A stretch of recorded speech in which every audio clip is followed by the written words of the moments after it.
que Dieu me fait. Parce que j'ai reconnu qui j'étais auparavant et ce qu'il a fait dans ma vie. Et je voudrais le remercier. Et tous ces messages, ça me touche de voir que le Dieu qui a créé le ciel et la terre permet qu'on puisse parler ici à Petite Anse de lui.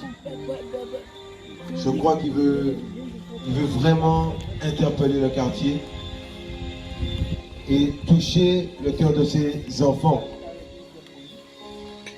Parce que le Dieu que nous avons, c'est un Dieu qui voit dans le secret. Et c'est ce Dieu qui rassemble ses petits avant le départ. C'est un Dieu qui n'a pas laissé l'homme ou qui n'a pas voulu laisser l'homme sans sa présence, sans sa connaissance. Le péché nous a menti. Le diable nous a menti. Il n'y a pas de plus bon fruit que de connaître Dieu. Je crois que c'est Pierre qui parlait. Pierre disait, si toutefois vous avez goûté combien Dieu est bon. Et un jour, nous avons goûté à ce Dieu. Voilà pourquoi nous sommes ici aujourd'hui, pour parler de lui. Il a retiré la honte qu'on avait du péché. Il nous a aidés et poussés à sortir de nos fautes et à confesser ouvertement nos fautes. Voilà pourquoi je veux encourager quelqu'un aujourd'hui à ne pas avoir honte de ce qu'il est aujourd'hui. De ne pas avoir honte de ce qu'il était hier. Parce que le Dieu qui nous a créés, il n'a pas eu honte de nous. Dans nos faiblesses, dans nos péchés, il a voulu nous transformer. Et il veut encore nous transformer. Il veut nous changer. Seigneur Père, Papa, prends la place pour le contrôle, Seigneur mon Dieu. Que ton nom seul soit élevé. Que ton nom soit glorifié, Seigneur Jésus. Nous voulons élever ton nom, Seigneur Papa. Nous voulons confesser nos fautes devant toi, nos péchés, Seigneur mon roi. Père, Papa, pardonne, Seigneur mon roi, Petite Anse. Pardonne Anse d'Arlet, Seigneur Jésus. Papa, pardonne la Martinique, Seigneur mon Dieu. Père, de tous ces péchés, Seigneur mon Dieu. Seigneur, tu es un Dieu saint. Pendant longtemps, nous nous sommes moqués de toi, Seigneur mon Dieu. Pendant longtemps, nous avons marché, Seigneur, sans repère, sans lumière. Aujourd'hui, Seigneur mon Dieu, nous voulons implorer ta grâce ensemble. Car Papa, personne n'est mieux que quiconque. Toi seul est élevé, Seigneur mon Dieu. Toi seul est magnifié, Seigneur mon Dieu. Et nous voulons te rendre la gloire et l'honneur, Seigneur mon Dieu. Père, souviens-toi, Papa mon Dieu, de Petite Anse. Souviens-toi, Papa mon Dieu, des Anses d'Arlet. Souviens-toi, mon Dieu, de Saint-Pierre. Souviens-toi du Lorrain. Souviens-toi, Papa, de toutes les communes, Papa mon Dieu, de la Martinique, Père. Seigneur, nous invoquons ton nom ce soir. Papa, nous voulons invoquer ta présence. Seigneur Père, nous invoquons le nom qui nous a été donné afin d'être sauvés, Seigneur mon Dieu, afin d'aller au ciel. Car Papa, la vie sur cette terre n'est pas une fin en soi, Seigneur mon Dieu. Tu ne nous as pas créés pour périr. Tu ne nous as pas créés pour mourir. Papa, beaucoup disent, mais de toutes les manières, au bout d'un moment, nous allons mourir et alors? Nous ne disons pas ces choses. Nous disons que tu nous as créés afin que nous ayons la vie éternelle. Père, et la vie éternelle se trouve en toi. Et nous invoquons ton nom de même cœur aujourd'hui, Seigneur mon Dieu. Que tous ceux qui te craignent, que tous ceux qui veulent te connaître, Papa, élève ton nom ce jour, Seigneur mon Dieu. Père, qui est mieux que toi? Seigneur, tu es l'agneau de Dieu, immolé avant la fondation du monde, Seigneur mon Dieu. Pour le salut de quiconque croit, ne périsse point, mais est la vie éternelle. C'est en toi que nous crions. Seigneur, c'est à toi que nous voulons crier. C'est vers toi que nous voulons tourner nos regards.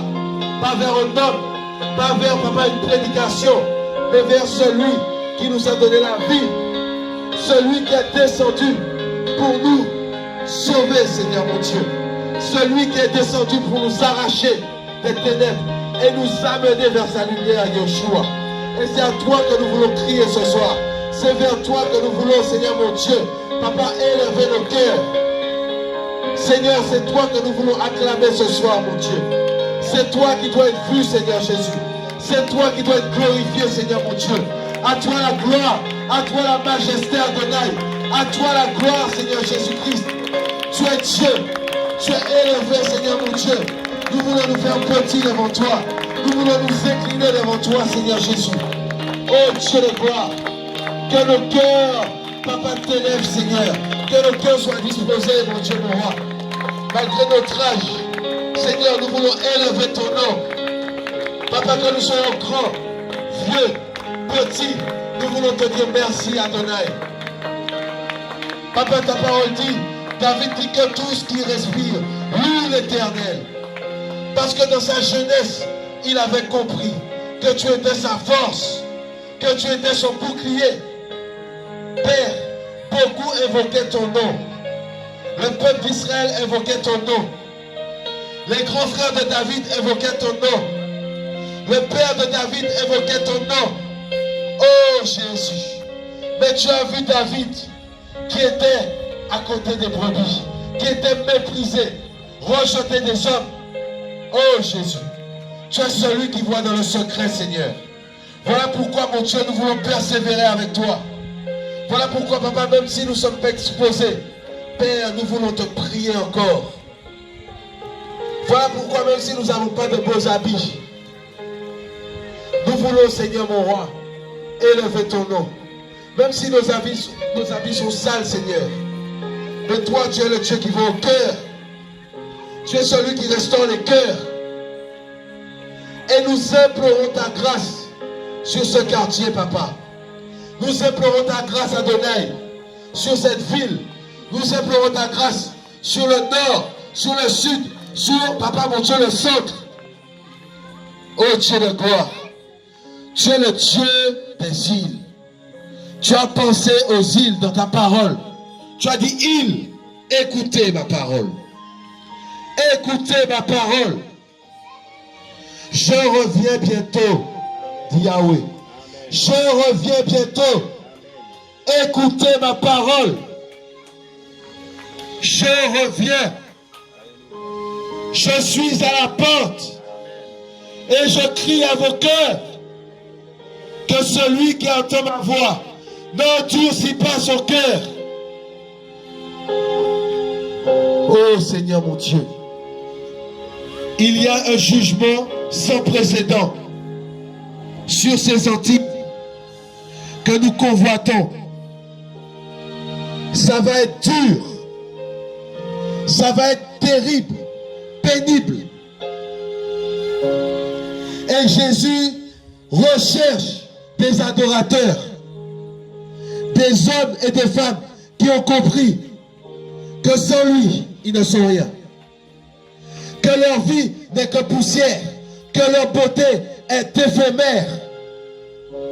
Voilà les hommes, les femmes que tu recherches, agrée et approuve.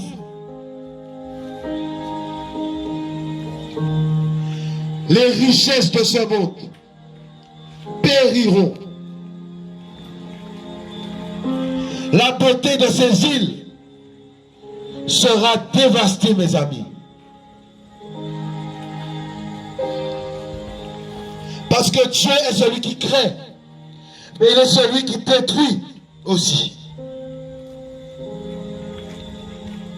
Voilà pourquoi, toi qui es là aujourd'hui, toi qui entends sa voix, c'est le temps de rentrer dans l'arche. C'est le temps de rentrer dans l'arche. Parce que comme au jour de Noé, la porte va se refermer sans le concours d'une main. La porte va se refermer. La porte du ciel se refermera un jour. Tu n'es pas trop jeune pour donner ta vie à Jésus. Tu n'es pas trop vieux pour donner ta vie à Jésus. Si aujourd'hui tu pratiques la sorcellerie, tu peux donner ta vie à Jésus. La parole nous dit qu'il y avait toutes sortes d'animaux qui étaient rentrés dans l'arche. Et tous les êtres humains qui n'ont pas Jésus dans leur vie sont comparables à ces animaux. Et Dieu t'appelle à être restauré. Les hommes sont comme des animaux aujourd'hui. C'est pareil. Quand Jésus était venu, il avait comparé certains à des vipères, certains à des renards. Parce qu'il voyait en eux leur côté animal, charnel, dépourvu de son esprit. Voilà l'état de l'homme d'aujourd'hui. L'état de ce monde. L'état du Martiniquais. Animal. De nos jours, les hommes pratiquent des relations sexuelles. Mais c'est incroyable de voir ça. Ils sont pires que des animaux. Ils regardent des films pornographiques où on voit carrément, c'est pire. Même les animaux ne font pas ça. C'est grave. Voilà ce que nous prêche ce monde.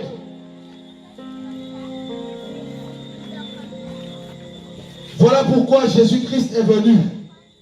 C'est pour nous sortir de ces choses. Nous sortir de la convoitise. Moi, quand j'étais petit ici, là, il y avait des personnes, là, des plus grands que moi, qui me disaient à la joue pour un enfant. Et ça poussait la jeunesse à aller derrière les femmes comme ça, là.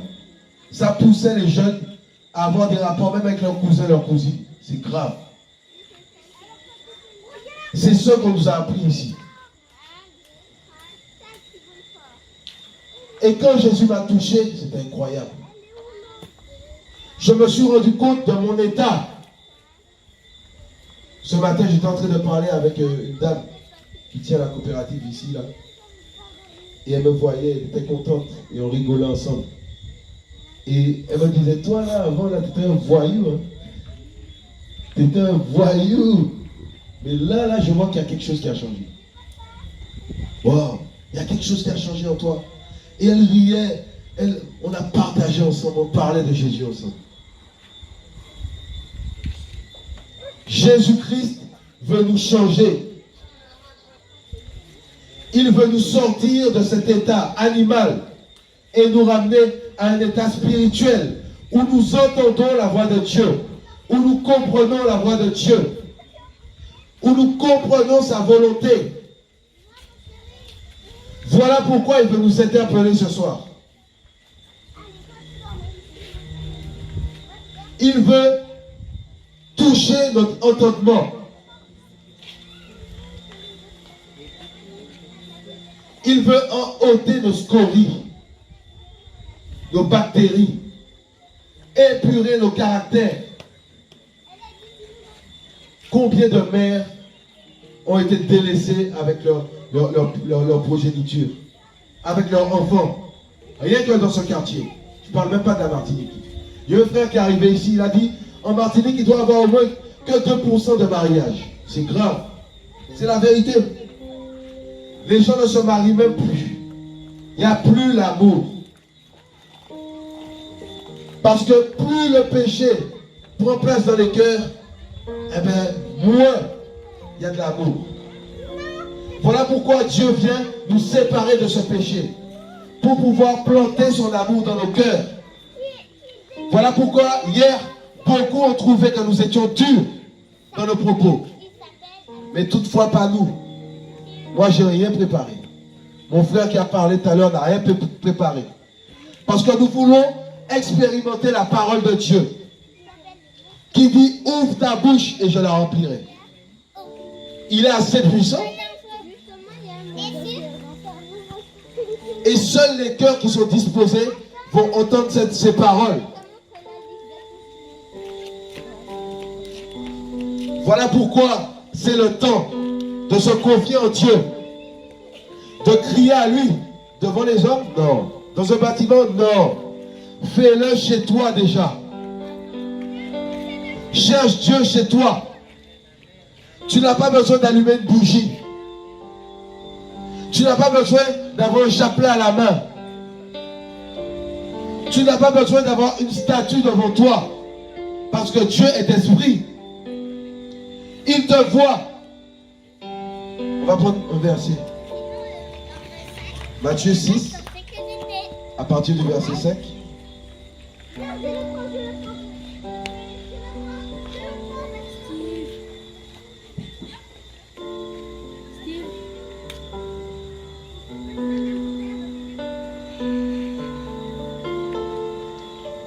Matthieu 6, verset 5. Chapitre 6, verset 5. Et quand tu pries, ne sois pas comme les hypocrites, car ils aiment faire leur prière en se tenant debout dans les synagogues ou les bâtiments d'église, les cathédrales, tout ce qu'on veut, les temples, et au coin des rues, pour être vus des gens. Amen. Je vous le dis, ils reçoivent leur récompense. C'est Jésus qui parlait. C'est pas une bonne récompense. Mais toi, quand tu pries, entre dans ta chambre et ayant fermé ta porte, prie ton Père qui est là dans le secret. C'est-à-dire quand tu vas prier, même si tu es jeune, tu as le droit d'aller prier. Tu n'es pas obligé d'attendre tes parents pour prier. Tu n'es pas obligé d'attendre ton pasteur pour crier. Tu n'es pas obligé d'attendre ta soeur pour prier. Il dit, quand tu pries, entre dans ta chambre et ayant fermé ta porte, prie ton Père qui est là dans le secret. Et ton Père qui te voit dans le secret te récompensera publiquement. Donc on voit déjà que c'est une affaire entre nous et Dieu.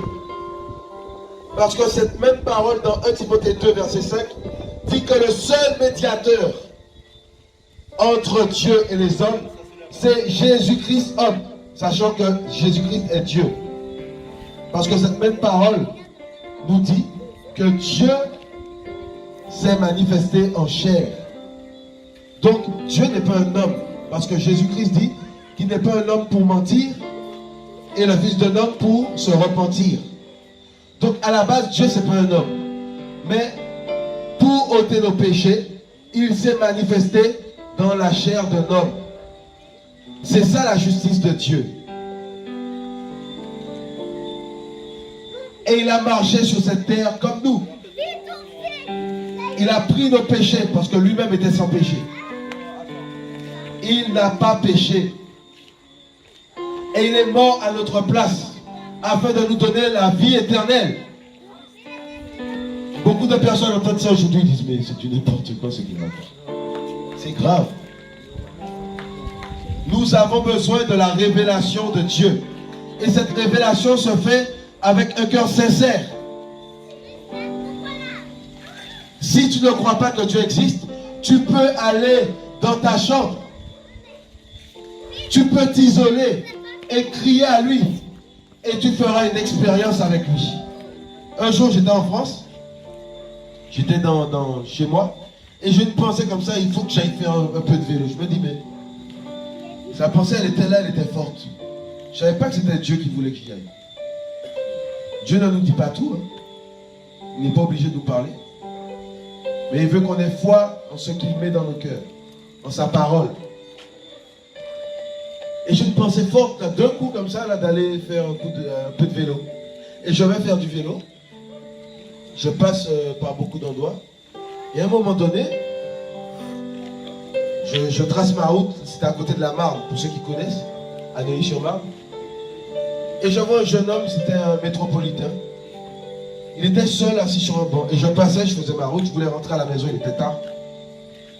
Et là, Dieu me dit il me dit, arrête-toi et va le voir. Et je dis, est-ce que c'est Dieu ça? Je continue. J'ai continué, je me suis senti bloqué. Pouf, je ne pouvais plus aller ni devant, ni devant. Je dis, ah!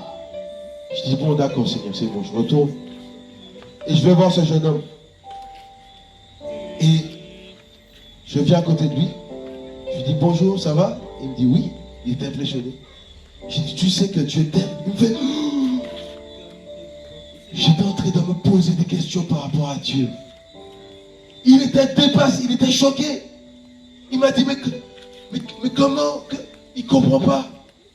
Il était en train de parler, de se dire, mais c'est un scientifique, ce jeune homme.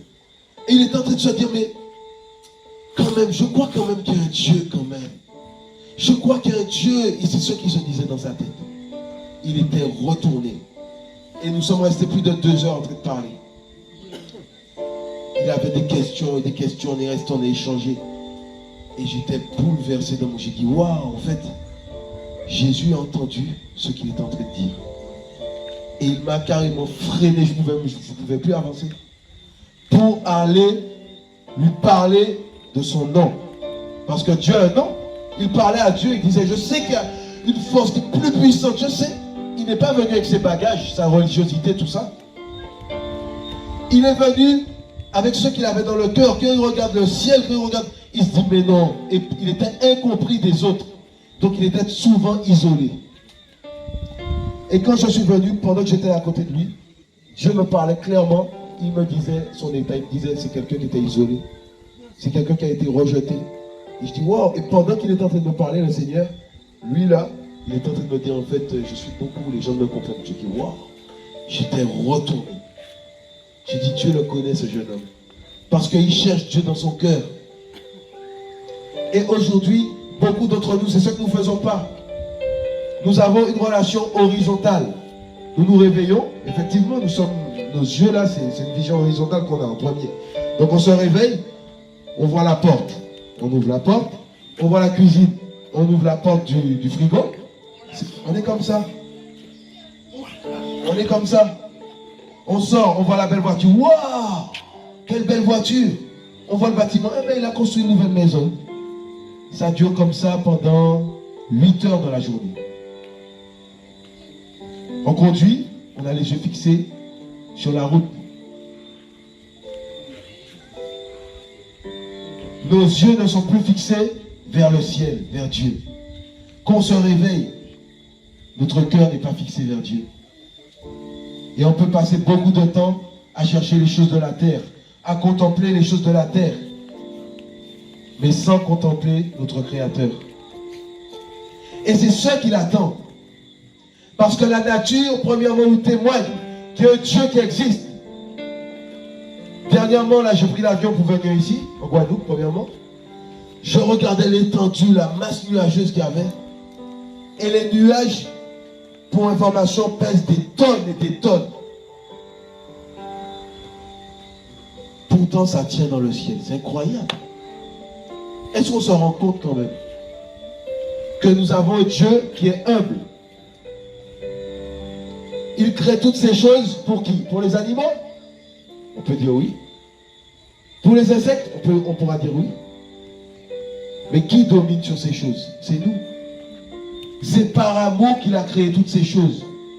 Quand je vois l'être humain, comment il est orgueilleux, ça me fait mal aujourd'hui. Parce que c'est par grâce que je reconnais ça aujourd'hui aussi. Souvent, je demande aux êtres humains, je dis, mais... Quand ils me disent, ah ouais, moi, vas-y, Dieu, qu'est-ce que tu me racontes? Vas-y, je parle. Vas-y. Sors. Ne me parle pas de Dieu. Je dis, mais vous êtes orgueilleux. Qui a planté le premier arbre fruitier? Qui a créé les animaux? Qui nous a donné l'intelligence? L'homme reçoit les choses de Dieu et il s'en accapare. Pourtant, il le sait. Celui qui a créé les avions, là, peut-être qu'il avait 40 ans. Pendant 40 ans, il n'a rien fait de sa vie. Il a étudié comme tout le monde. Et un soir, ou un matin, il s'est réveillé, il voit un oiseau qui se pose devant chez lui. Et il dit, waouh, mais en fait, on peut créer quelque chose comme ça. Waouh, ce serait bien. Les oiseaux migrent du Canada en France, en Europe. Ben, waouh, mais on peut créer un truc comme ça là qui vole. Et il a le schéma du truc dans sa tête. Après 40 ans de vie. Et il ne reconnaît pas que ça lui a été donné. C'est incroyable, hein? Nous sommes sortis d'un ventre, embryon, petit. nous ne reconnaissons même pas que nous avons un Dieu qui nous forme. Jusqu'à ce que nous ayons cette image que nous véhiculons tous les jours. Quand nous nous regardons devant le miroir, nous disons, waouh, aujourd'hui je suis bien là, je suis beau. Oh là là là, machin, tac, là, tu mets tes cheveux sur le côté, tu mets tes trucs. Waouh, Dieu nous a aimés. Dieu nous a façonnés.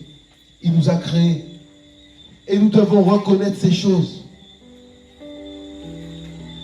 La parole dit que nous voyons comme à l'œil nu la bonté de Dieu, la création de Dieu. Nous voyons Dieu à travers cette création. Si toutefois, nous tournons nos yeux vers le ciel. Et c'est cette exhortation-là que je voudrais partager avec vous ce soir. De plus en plus, ne vivons pas pour nous-mêmes. Tournons nos yeux vers Jésus, vers Dieu. Si nous ne connaissons pas le nom de Dieu, nous pouvons venir devant lui. Toi qui m'as créé, il faut que tu me parles. Si ton nom est Jésus, il faut que tu me parles. Parle-moi. Dieu est fidèle à sa parole. Il a dit que celui qui m'évoquera, ben, il me répondra aussi. Il est fidèle, Jésus-Christ. Attachons-nous à lui. Crions à lui. Quand nous étions dans le ventre de nos mères, vous voyez comment les choses sont simples avec Dieu? Dieu est simple. C'est l'homme qui cherche des détours. L'homme dit non, il faut la religion quand même. Mais non. Mais il faut quand même commander un statut quand même pour me prier pour Dieu. Il faut quand même commander un chapelet. Mais attends, quand tu étais dans le ventre de ta mère, est-ce que quand ta maman t'a accouché, si tu avais besoin de ces choses, elle t'aurait accouché avec ces choses? Si Dieu savait que tu aurais besoin de ces choses pour le chercher, quand tu serais sorti, là, il y aurait eu ça qui serait tombé avec, comme ça, mais tu aurais gardé ça et tu aurais vu Dieu à travers ces choses. Tu es né, tu as crié, tu es sorti, tu as eu la vie. Donc, de la même manière, tu peux crier à Dieu. Tu es arrivé nu, nu tu repartiras. Pourquoi tu viens avec des bagages devant Dieu? Pourquoi tu as besoin d'un bâtiment pour aller prier? Non. Tu peux prier ton Dieu là où tu es. Parce que la chambre ici, là, ce qu'on a lu dans Matthieu 6, verset 6, ben ça représente aussi notre cœur, prophétiquement. C'est notre cœur. Donc si on cherche Dieu personnellement, à un moment donné, si on cherche dans notre chambre physique, au bout d'un moment, on va voir qu'il sera là aussi, dans notre chambre spirituelle qui est notre cœur. Partout où on va aller, il sera là. Hébreux 10 à partir du verset 12 jusqu'au verset peut-être 22, on va voir. Mais lui, après avoir offert un seul sacrifice pour les péchés, s'est assis pour toujours à la droite de Dieu. Quand ici on dit à la droite de Dieu, chez les Juifs, c'est une position d'autorité, de puissance. Il ne faut pas croire qu'il y a un deuxième Dieu à côté du trône. Non, non, non. Parce que Dieu nous dit, depuis le début, écoute Israël, Yahweh ton Dieu, ou l'Éternel ton Dieu, est un. Est-ce que Dieu c'est un menteur? Non. Dieu n'est pas un menteur.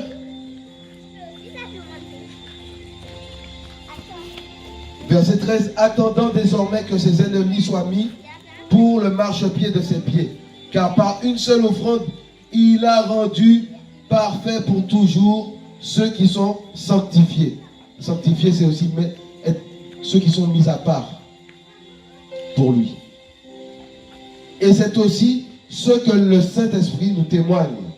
Car après avoir dit, premièrement, voici l'alliance que je ferai avec eux, après ces jours-là, dit le Seigneur, je mettrai mes lois dans leur cœur et je les écrirai dans leur esprit. Et je ne me souviendrai plus de leurs péchés, ni de leur iniquité. Or, là où les péchés sont pardonnés, il n'y a plus d'offrande pour le péché. Il n'y a plus d'offrande. Jésus-Christ a vaincu la mort. tous tes péchés te sont pardonnés en Jésus-Christ. Il n'y a plus aucune offrande qui soit agréable à Dieu, à part ton cœur. C'est ton cœur qu'il veut pour mettre ses lois dans ton cœur.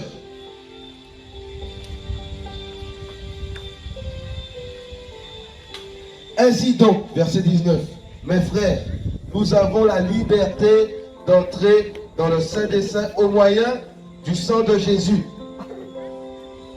Ça ne veut pas dire qu'il faut invoquer le sang de Jésus.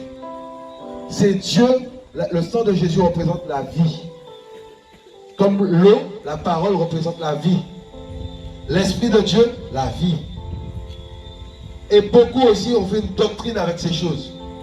Beaucoup invoquent le sang de Jésus-Christ. Ça ne sert à rien.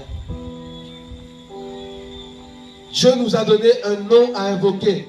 Et en ce nom, nous avons la vie. C'est le nom de Jésus. Et le sang, c'est une rétribution, c'est une rançon. Que Dieu a payé pour un prix. Donc tu ne peux pas invoquer le sang de Jésus à longueur de journée. Ça ne sert à rien. Tu te fatigues. Jésus, c'est Jésus qui donne son sang. Et son sang, c'est la vie. Donc effectivement, il a dit, je suis le chemin, la vérité et la vie.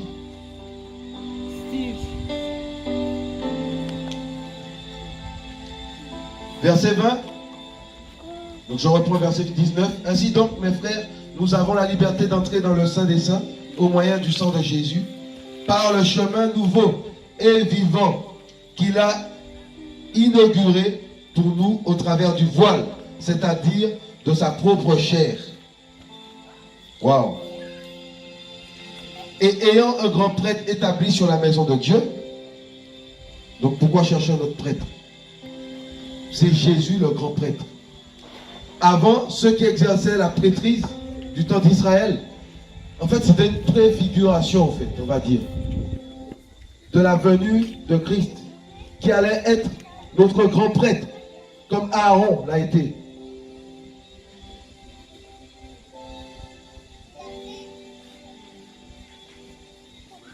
Il dit au verset 22, approchons-nous de lui avec un cœur sincère. Et c'est ce qui nous manque aujourd'hui. Un cœur sincère. Et une foi inébranlable. Ayant les cœurs purifiés d'une mauvaise conscience. Et le corps lavé d'une eau pure. Et cette eau pure, c'est sa parole. Ce n'est pas la parole de bishop, de prêtre. C'est la parole qui se trouve ici, la Bible, premièrement. Bien sûr, Dieu a établi des personnes pour parler. Comme aujourd'hui, peut-être nous parlons aujourd'hui de sa part. Bien que nous ne sommes rien. Et nous lui rendons toute la gloire. Mais c'est Dieu que nous devons chercher en premier. C'est Dieu que nous devons, je vais dire, adorer. L'adoration, ce n'est pas que chanter. C'est avoir une vie qui est agréable à Dieu.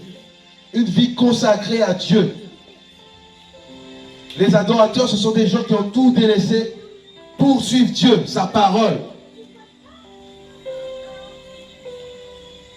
C'est ça les vrais adorateurs. Les adorateurs, c'est ceux qui obéissent et mettent en pratique la parole de Dieu. Qui implorent la grâce de Dieu. Qui reconnaissent qu'ils ne sont rien du tout. C'est ça un vrai adorateur. Et Dieu nous demande de nous approcher de lui avec, premièrement, un cœur sincère. Deuxièmement, une foi inébranlable en sa parole. Troisièmement, les cœurs purifiés d'une mauvaise conscience. La mauvaise conscience, c'est l'esprit qui n'est pas tranquille. Quand on a Jésus, on doit être tranquille. En fait, on doit être dans son repos. C'est ça le vrai sabbat. C'est être dans le repos de Dieu tous les jours. Car après, il a lavé nos péchés. Quand nous avons reçu Jésus, Il nous communique cette paix. C'est ça la paix, c'est son repos. Le sabbat, le Shabbat, c'est ça. Être dans le repos de Dieu constamment. Si nous péchons, il est fidèle et juste pour nous pardonner. Si nous confessons nos fautes. Être dans le repos de Jésus-Christ. Ça veut dire qu'on ne va pas s'exciter pour faire les choses à droite, à gauche. Non, je dois... Non. Papa, je suis dans ton repos. Parce que je te connais et tu m'as connu. Depuis avant la fondation du monde. Seigneur, parle-moi de toi aujourd'hui. Et je t'assure, si tu es dans cette paix-là, ce repos-là, tu n'auras plus à cogiter pour chercher, essayer de faire les choses. Dieu va commencer à te communiquer sa pensée. C'est ça Jésus. La simplicité. Et laver d'une eau pure. Sa parole nous lave, nous épure. Retire notre vieux caractère. Notre ancienne vie. Notre ancienne manière de voir. Les choses du monde, le zouk, le rap, le trap, toutes ces choses. Dieu nous épure de ça. Quand on entend ça, ça passe dans nos têtes parce qu'on a attaqué à nous les enfants de Dieu. On chasse ça. On ne veut pas de ça. On veut garder cette intimité avec Dieu. Ce cœur pur pour Jésus. Afin que le siège de nos pensées soit toujours prompt à recevoir sa pensée. Parce que Dieu communique sa pensée à ses enfants. Si Dieu ne te communique plus sa pensée, il y a un problème. Si depuis que tu es converti, tu n'as jamais reçu la pensée de Dieu, il y a un problème. Tu dois faire cette démarche. Matthieu 6, 6. Commencer à déposer tous tes fardeaux là sur le côté. Tu dis, Seigneur, me voici devant toi. Toi qui m'as créé. Toi qui as donné à mon visage une forme spéciale. Je ne ressemble pas à mon prochain. Tu me connais comme je suis. Tu vois mon péché. Tu vois ce que je fais qui ne t'est pas agréable. Tu vois que je n'arrive pas à me séparer de la musique française, là, tout ça. Tu vois que je n'arrive pas à me séparer du zouk. Tu vois que je n'arrive pas à me séparer de la cigarette, Seigneur. Prends ma vie. Seigneur, aide-moi à abandonner ces choses. Et si tu es sincère, Dieu va venir à ton secours. Il va te parler sur ta vie. Tu vas commencer à ressentir sa présence autour de toi. Plus tu passes des moments dans sa présence, plus tu vas ressentir sa présence. Personne ne pourra te tromper sur qui est Jésus. Quand même, celui qui se dit apôtre dans une assemblée, celui qui se dit prophète de Dieu, celui qui se dit évangéliste, celui qui se dit prêtre, va commencer à parler de Dieu, si ce n'est pas Dieu qui parle à travers lui. Ton cœur, non, tu vas entendre une voix qui te dit, lui, c'est pas mon enfant, lui. Sors de là, sors. Cherche ma face encore. Cherche à me connaître. Et je te montrerai ce qui se passe dans ton assemblée. Je te montrerai ce qui se passe autour de chez toi. Ce qui se passe chez toi. Ce qui se passe dans ta ville. Prie, mon enfant. Cherche ma face. Et je te montrerai les choses cachées. Comme il avait dit à Jérémie, c'est ça? Il avait dit ça à Jérémie. Dieu est le Dieu qui montre les choses cachées.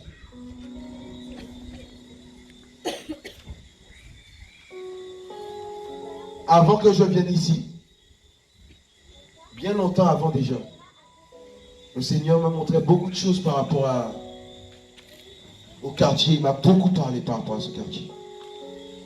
Il m'a parlé par rapport à ce qu'il veut faire. Dieu veut rétablir ce quartier. Il veut rétablir la Martinique. Parce qu'il a un reste. Tout à l'heure, quand j'étais ici, beaucoup ont partagé. Et il m'a donné un passage. C'est Ézéchiel 36. J'entendais dans mon esprit Ézéchiel 36. Et je suis allé regarder. Il a commencé à me parler par rapport à ce passage. Par rapport à la Martinique. Je vous invite à le lire. Si vous aimez le Seigneur, même si vous ne l'aimez pas, Si ça vous passe par la tête, allez le lire. Ézéchiel 36. Dieu veut rétablir ce quartier parce qu'il a un reste. Il y a des personnes qui veulent le craindre ici. Il y a des personnes qui le désirent. Dieu aime quand lui seul est adoré. Dieu est un Dieu jaloux. Voilà pourquoi depuis hier, il permet qu'on cogne sur certaines choses en dépit de notre propre volonté. La religiosité, toutes ces choses, ça a pris trop de place dans les cœurs. Trop de place. Et ça se voit. On dit à quelqu'un, mais Dieu là, il n'a pas créé la religion évangéliste. Il n'a pas créé la religion adventiste. Il n'a pas créé la religion catholique. Des fois, là, il y a des gens qui peuvent s'énerver parce que, en fait, ils sont attachés à ces choses. Voilà pourquoi. Leur cœur, il y a une place dans... La religion a pris une place dans leur cœur. Le bâtiment a pris une place. Et Dieu, là, n'a pas toute la place. Voilà pourquoi ça fait mal. Si ça te fait mal qu'on parle de religion, de ta religion, c'est qu'il y a un problème. Il y a quelque chose là. Il y a un cadenas là qui est là que Dieu veut exploser. Parce que Dieu dit qu'il est un Dieu jaloux. Ézéchiel 36. Je vous invite à le lire. C'est important. Je ne le lirai pas. C'est à nous aussi, on doit faire cette démarche. D'aller vers Dieu dans sa parole. Pas que d'aller vers Dieu avec les frères et sœurs dans le bâtiment. Non. Dans sa parole. Ça commence là.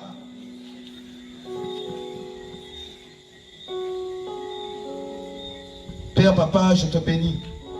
Je veux élever ton nom, Seigneur mon Dieu. Père, te dire merci, papa, pour ces moments que tu as permis que nous puissions passer, papa, à petite danse. Avec, Seigneur mon Dieu, mes anciens amis. Papa, avec toutes ces personnes, papa, que je connais. Seigneur, papa, tu touches mon cœur à travers ce moment, Seigneur.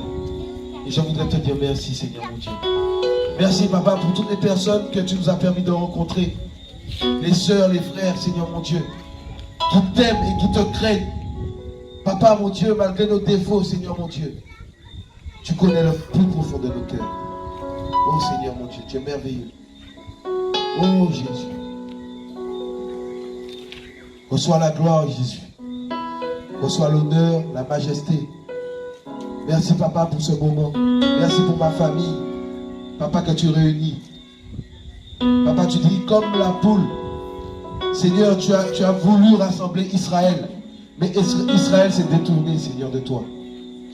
Père, je prie, papa, que tes petits, Seigneur, reviennent à toi. Je prie, Seigneur, papa, que tes enfants, Seigneur mon Dieu, ici, dans ce quartier, papa, puissent commencer à crier à toi, à se lever, papa, pour toi, Seigneur mon Dieu, dans la prière pour ce quartier, à se lever dans leur famille pour toi, avec leurs enfants. Papa, qui recommence, Seigneur mon Dieu, à donner une éducation à leurs enfants, une éducation selon ta parole, et non une éducation religieuse. Car Père, tu te tiens hors du temple.